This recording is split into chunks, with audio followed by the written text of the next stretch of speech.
Gusto mong kumain ng shawarma pero wala sa lugar nyo. O gusto mong kumain ng shawarma pero hindi mo alam paano gumawa. Tara, samahan nyo akong gumawa with my own version. Tara, simulan natin sa lagay ng butter sa wok. Tapos ilagay ang bawang. Tapos gisayin lang natin. Sunod natin ilagay ang ground beef. Halu-haluin lang natin yan. Tapos lalagyan natin siya ng asin. Sunod natin ang pamintang durog. Tapos maglalagay din tayo ng paprika. So, tansyameter lang palang gamit natin dito guys. Wala tayong eksaktong sukat. Sunod naman natin lagyan ng curry powder. Tapos lalagyan din natin siya ng turmeric powder. Tapos halu-haluin lang natin yan hanggang sa mag-combine lahat ng lasa ng linagay natin mga sanggap. After nyan, maglalagay din tayo ng toyo. Tapos halu-haluin lang natin yan. Tapos tikman natin kung okay na. Nasa sa inyo yan kung gusto nyo tapangan yung sangkap or okay na yung sangkap na ginawa nyo. So halu-haluin lang natin yan hanggang sa maluto yung baka. Tapos sunod naman natin gagawin yung garlic sauce. So maglalagay lang tayo ng 5 kutsarang mayonnaise sa blender. Tapos isusunod na natin dyan yung yogurt. Maglalagay lang tayo ng 2 kutsarang yogurt dyan. So after nyan, maglalagay tayo ng 3 butil ng bawang. Lalagyan din natin ng pamintang durog. Tapos lalagyan natin ng lemon juice. At saka konting mantika. So i-blend lang natin ng konti. Tapos maglalagay tayo.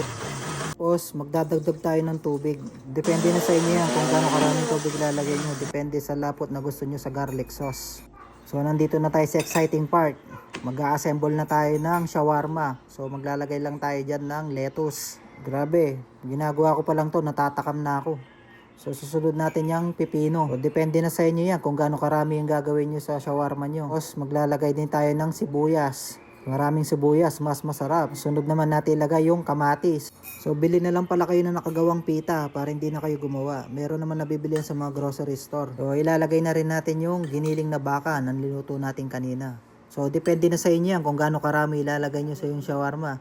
Siguraduhin nyo lang na may sasara nyo pagkatapos nyo ilagay lahat ng giniling. Tapos sunod naman natin ilagay yung cheese. Kahit anong cheese pwede nyo ilagay dyan. Depende na sa inyo kung ano ilalagay nyo dyan. Tapos sunod na natin ilagay yung ginawa nating garlic sauce. Grabe, nilalagay ko pala yan. Takam na ako.